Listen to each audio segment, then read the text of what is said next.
Hey hi welcome back to my channel Vannam interactions. ఈ వీడియోలో మనం కాఫీ గురించి తెలుసుకుందామా.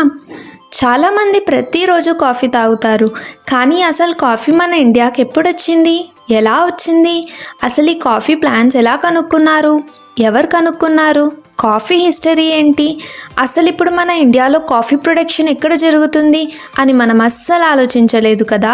అందరం షాప్ నుంచి తెచ్చుకొని ఇంట్లోనే ఇన్స్టెంట్గా ప్రిపేర్ చేసుకొని తాగుతున్నాము. నేను కూడా సేమ్ కేటగిరీనే. నేను నాకున్న ఎక్సైట్మెంట్తో చాలా రీసెర్చ్ చేసి కొన్ని విషయాలు తెలుసుకున్నాను. సో ఇప్పుడు నేను మీకు కాఫీ గురించి మొత్తం చెప్తాను. Without any further delay let's get started. ఇథియోపియాలో 9th సెంచరీలో ఒక గొర్రెల కాపరి కాల్దీ కనుక్కున్నారు. ఇథియోపియాలో ఉన్న కొండ ప్రాంతంలో మేత మేస్తున్న గొర్రెలు ఒక విధమైన ప్లాంట్లో ఉన్న స్మాల్ రెడ్ బెర్రీస్ని తినడం వల్ల నైట్ టైం అస్సలు పడుకోకుండా గంతులు వేస్తున్నట్లు, యాక్టివ్గా ఉన్నట్లు గొర్రెల కాపరి గమనించాడు. నెక్స్ట్ డే ఆయన వెళ్ళి ఆ బెర్రీస్ని తీసుకొని తినడం వల్ల చాలా యాక్టివ్గా ఫీల్ అవుతాడు. ఆయన ఇథియోపియాలో ఉన్న సన్యాసికి ఈ బెర్రీస్ని ఇస్తాడు. ఆ సన్యాసి ఈ బెర్రీస్ని రిజెక్ట్ చేసి పక్కనే ఉన్న మంటల్లో వేశాడు. కాసేపు తర్వాత మంచి వాసన రావడం వల్ల ఆ సన్యాసి అక్కడ రోస్ట్ అయిన కాఫీ బీన్స్ని తీసుకొని పౌడర్ చేస్తాడు.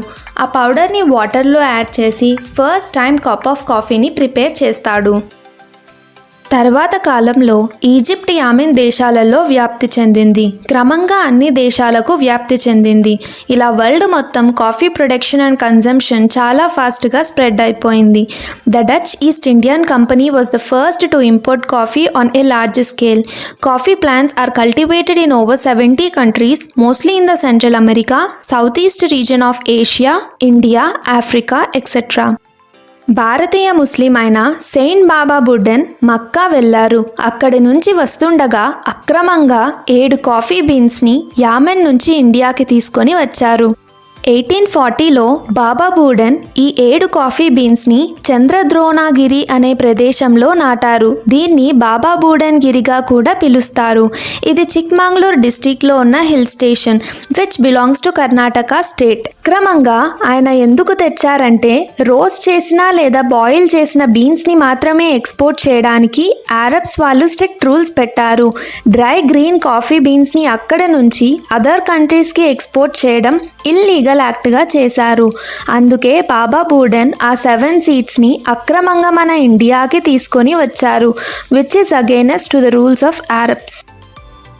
ఇండియాలో 2 types ఆఫ్ కాఫీని ప్రొడ్యూస్ చేస్తారు. One is arabica coffee and second one is robusta coffee. Arabica berries takes 6 to 8 months to ripen. ఈ బెర్రీస్కి హై మార్కెట్ వాల్యూ ఉంటుంది for its mild aromatic flavour. Robusta berries takes 9 to 11 months to ripen. It has strong flavor. మన ఇండియాలో mostly రాబస్టా బెర్రీస్ని 72% production చేస్తాము. Mostly in the southern states of Karnataka, Tamil Nadu, Kerala, which counted for around 90% of country's production.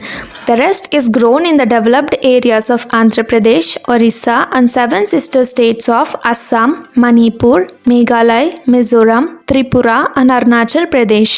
Karnataka is the largest producer of coffee with 70% of total coffee production in India. Second largest producer is Kerala with 23%. Third largest producer is Tamil Nadu with 6% of coffee production. Coffee ప్లాంట్లో ఉన్న coffee బీన్స్ని collect చేసి roast చేసి powder చేస్తారు. అలా coffee powder ready అయ్యాక boil చేసిన వాటర్లో add చేసి ఫిల్టర్ చేస్తారు. ఇలా డికాషన్ రెడీ అవుతుంది. మోస్ట్లీ మన కంట్రీలో అయితే ఈ డికాషన్లో మిల్క్ అండ్ షుగర్ని యాడ్ చేసుకొని తాగుతాము, కానీ అదర్ ఫారిన్ కంట్రీస్లో డైరెక్ట్గా డికాషన్నే తాగుతారు. కాఫీ బీన్స్లో antioxidants and anti inflammatory గుణాలు ఉంటాయి. కాఫీ నిజంగా హెల్త్కి మంచిది. కాఫీలో కెఫెయిన్ ఉంటుంది. ఈ కెఫెయిన్ కంటెంట్ నర్వస్ సిస్టమ్ పైన ప్రభావం చూపిస్తుంది. కెఫెయిన్ ఒక్కసారి న్యూరల్ రిసెప్టర్స్తో బైండ్ అయిన తర్వాత సెంట్రల్ నర్వస్ సిస్టమ్ సిఎన్ఎస్తో స్టిమ్యులేట్ అవుతుంది. దీంతో మిమ్మల్ని అది అలర్ట్ చేస్తుంది. కెఫెయిన్ బ్రెయిన్ ఫంక్షన్ని బూస్ట్ చేస్తుంది. అలానే ఇది మూడ్ని ఇంప్రూవ్ చేస్తుంది, అటెన్షన్ని పెంచుతుంది. లెర్నింగ్ అబిలిటీని కూడా మనం కాఫీతో పెంచుకోవచ్చు. ఇలా కొన్ని మానసిక సమస్యలకు కాఫీ మేలు చేస్తుంది. కాఫీలో ఉన్న యాంటీ ఆక్సిడెంట్స్ ప్రత్యేకంగా కొన్ని రకాల వ్యాధులను నివారిస్తాయి. అలానే ఒక కప్ కాఫీ తాగడం వల్ల ఎనర్జీ లెవెల్స్ బాగా పెరుగుతాయి. బాడీలో బయలాజికల్ ఫంక్షన్స్ని యాక్టివ్గా చేయడానికి కాఫీ యూజ్ అవుతుంది.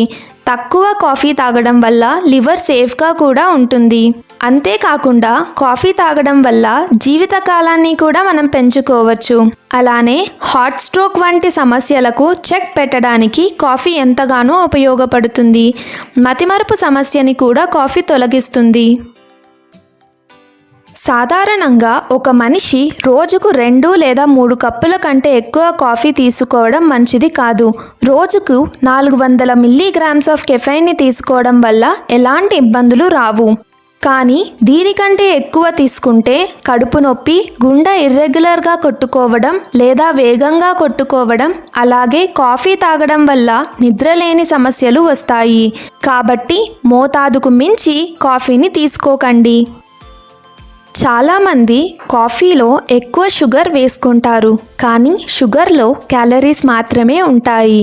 మీరు కానీ ఎక్కువ కెఫెయిన్ అండ్ షుగర్ని రోజూ తీసుకుంటున్నారంటే చాలా ఇబ్బందులను ఫేస్ చేస్తారు. జాగ్రత్త పడండి. ఎక్కువ షుగర్ యూస్ చేయడం వల్ల ఎనర్జీని తగ్గిస్తుంది, అలానే ఒబెసిటీని పెంచుతుంది. అంతేకాదండి, డయాబెటీస్ సమస్యకి కూడా దారితీస్తుంది. How much coffee is too much తెలుసుకుందామా? 1 cup coffee no problem. 2 cups coffee inhibits adenosine, wakes you up. 3 cups coffee speeds up your metabolism, makes you alert. 4 cups coffee, it lowers the risk of osteoporosis. 5 cups of coffee, your cholesterol goes up to 6% to 8%. 6 cups of coffee, the urge to urinate increases due to dehydration. 7 cups coffee causes ulcer and heartburn. 8 cups coffee, it causes damages to your reproductive system. The powers of man's mind are directly proportional to the quality of coffee he drinks. So keep yourself to a limit by taking only 400 milligrams of caffeine. Thanks for watching. Please do like, share and subscribe to my channel, Vannam Interactions. Bye bye.